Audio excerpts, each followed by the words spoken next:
असलकुम। Welcome back to my channel health and beauty tips.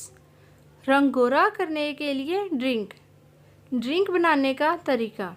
शहतूत 10 से 12 अदद पिसे हुए, अजवाइन आधा चाय का चम्मच, लेमन 1 अदद जूस निकाल लें, शहद हस्बे ज़ायका। तरकीब इस्तेमाल। तमाम चीज़ों को मिक्स करके ड्रिंक बना लें और रोज़ाना 1 गिलास लें। इससे आपके चेहरे की रंगत खिल उठेगी और आपका रंग गोरा हो जाएगा। उम्मीद है कि आपको आज की वीडियो अच्छी लगी होगी। अगर आपको आज की वीडियो अच्छी लगी है तो वीडियो को लाइक करें और शेयर करें और कमेंट्स करें। चैनल को सब्सक्राइब करना मत भूलिएगा। इंशाल्लाह मिलेंगे नेक्स्ट वीडियो में। तब तक के लिए अल्लाह हाफिज़। दुआ में याद रखिएगा। अल्लाह निगहबान।